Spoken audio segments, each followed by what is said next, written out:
নমস্কার বন্ধুরা, আমার এই মোস্ট ক্লাসি কিচেনে আপনাদেরকে স্বাগত। আর কিছু দিনের মধ্যেই সরস্বতী পুজো আসছে। ফুলকপির দম, ভোগের খিচুড়ি, কুলের চাটনি, এছাড়া তো এই পুজো একদম অসম্পূর্ণ। আমি এরমই একটা রেসিপি আপনাদের সামনে আজকে করতে চলে এসেছি। আজকে আমি বানাচ্ছি ফুলকপির দম। এটা বন্ধুরা নিরামিষ আমিষ দুরকমই রান্না করা যায়, কিন্তু যেহেতু এটা সরস্বতী পুজো উপলক্ষে বানাচ্ছি, সেই জন্য এটা আমি নিরামিষ পদ্ধতিতেই বানাবো, যেটা আপনারা যে কোনো উপোসের দিনে খেতে পারেন। আসুন দেখে নিই এটা বানাতে আমার কী কী উপকরণ লাগছে।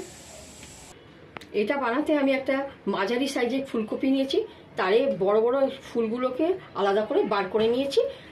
ফুলগুলোকে আমি দেখুন অল্প, এর বোঁটাটা বড় থাকলে অল্প কেটে নেবেন, আর মাঝখানে অল্প করে চিড় দিয়ে দেবেন, অল্প অল্প চিড় দিয়ে এটাকে আমি অল্প নুন হলুদ দিয়ে অল্প করে ভেজে রেখেছি।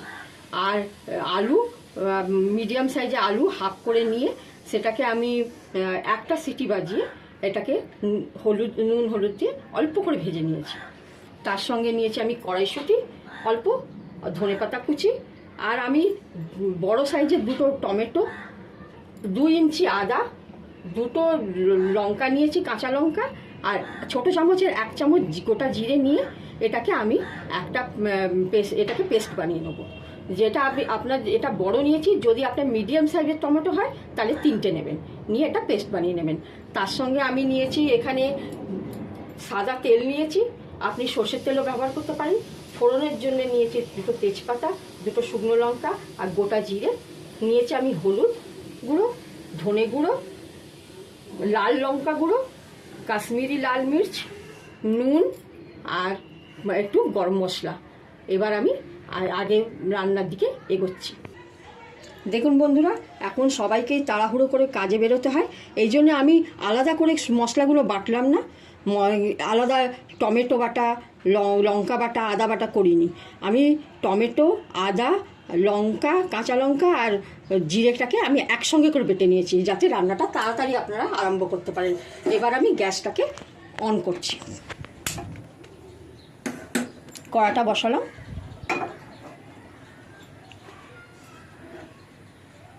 বড় চামচের 2 চামচ তেল দিলাম।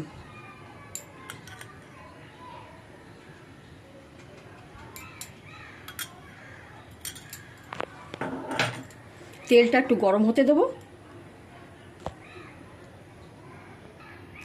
এবার দেখুন তেলটা গরম হয়ে গেছে, ধোঁয়া ছাড়ছে। এবার এর মধ্যে আমি 2টো তেজপাতা, 2টো শুকনো লঙ্কা আর গোটা জিরে, অল্প একটু গোটা জিরে দিয়ে দিলাম।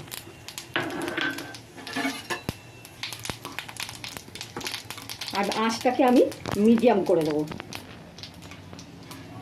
দেখুন মশলাটা ভালোই হয়ে গেছে। এবার আমি বাটনাটা এর মধ্যে দিয়ে দিলাম।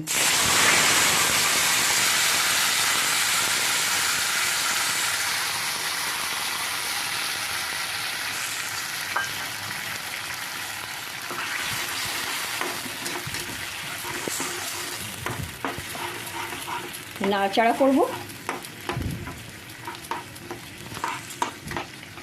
এর সঙ্গে আমি এই কড়াইশুঁটিগুলো যেগুলো আমি কাঁচা রেখেছি ছাড়িয়ে সেগুলো দিয়ে দেবো।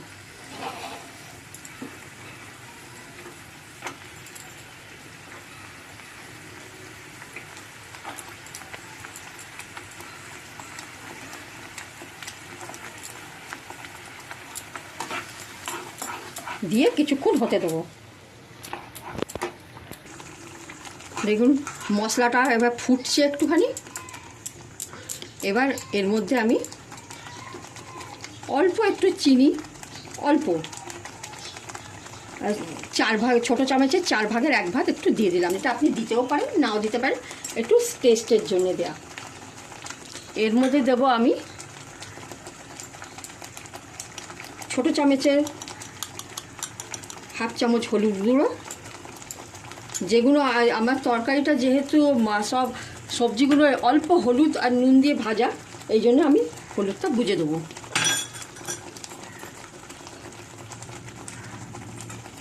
দেব ধনে গুঁড়ো 1/4,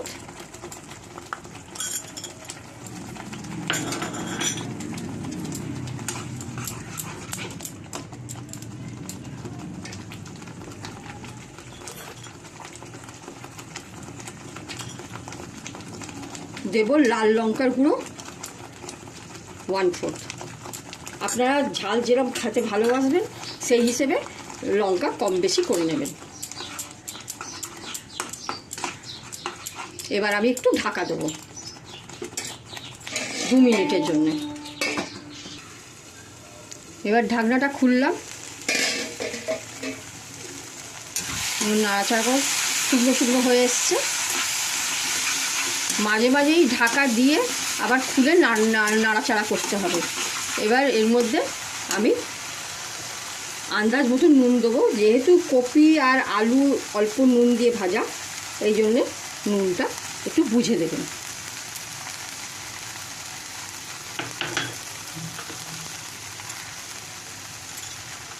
ছোটো চামচে 1/2 চামচের একটু বেশি আমি কাশ্মীরি লাল মির্চ দিলাম।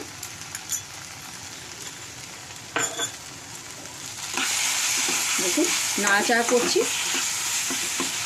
মশলাটা ভাজা ভাজা হবে, আর দেখবেন কড়ার গাটা যখন ছেড়ে দেবে আর মশলা থেকে তেল বেরোবে, তখনই বুঝবেন কি মশলাটা হয়ে এসেছে। মশলা ভালো করে সাদলানো না হলে তরকারির স্বাদ কিন্তু আসবে না।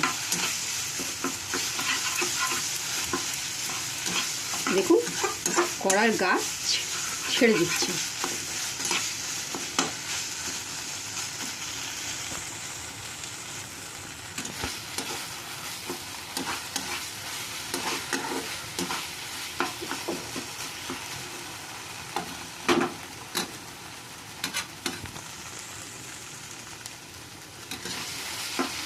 মশলা থেকে দেখুন তেল সাইডে বেরিয়ে আসছে, মশলাটা হয়ে এসেছে।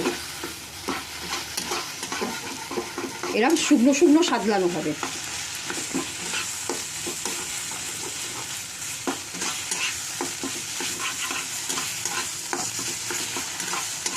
হয়ে গেছে।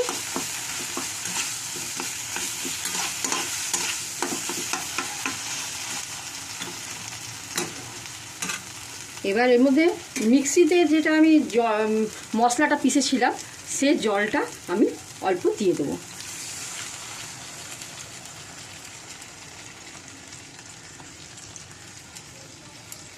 জলটা পুরোটাই আমি দিয়ে দেবো এর মধ্যে।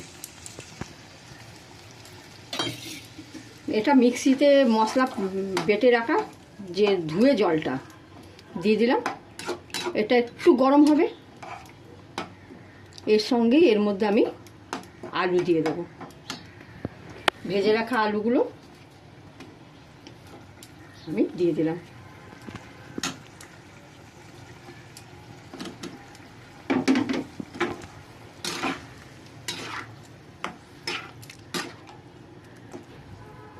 আঁচটা কিন্তু আমার মিডিয়ামেই আছে।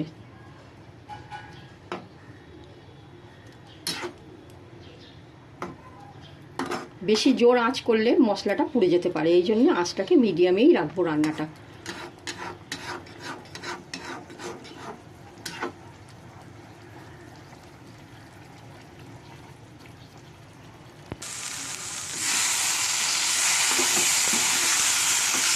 এবার দেখুন মশলাটা আলুর গায়ে ভালোভাবে মেখে গেছে।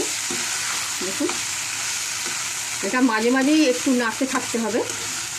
এবার এর মধ্যে আমি অল্প ঈষৎ উষ্ণ গরম জল, যে আমি একটা গোটা ফুল গ্লাসে বড় গ্লাসে 1/2 গ্লাস নিচ্ছি, এর মধ্যে দিয়ে দেবো।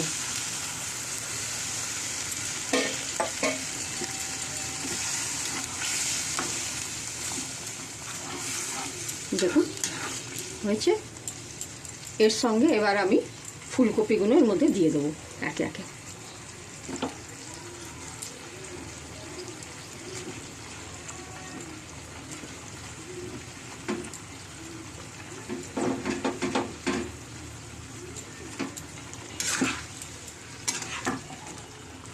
নাড়াচাড়া করে নেব যাতে ফুলকপি গায়ে মশলাটা ভালো করে মেখে যায়।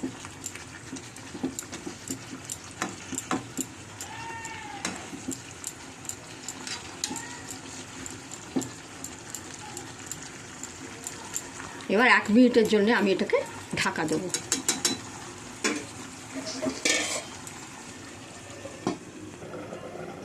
এবার আমি ঢাকা খুলছি।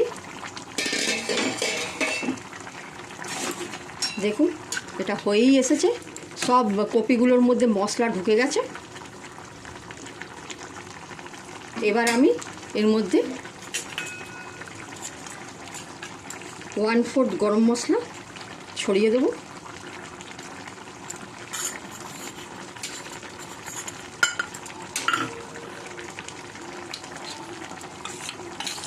ছোট চামচের 1 চামচ ঘি দেবো,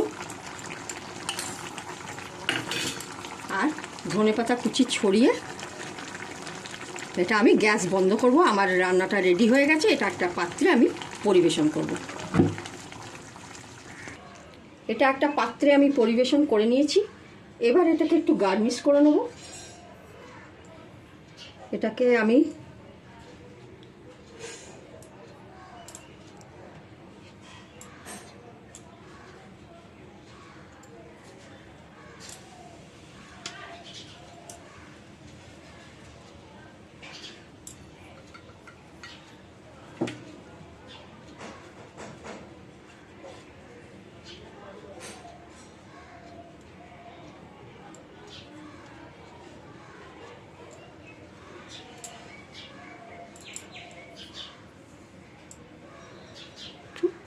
ধনেপাতা দিয়ে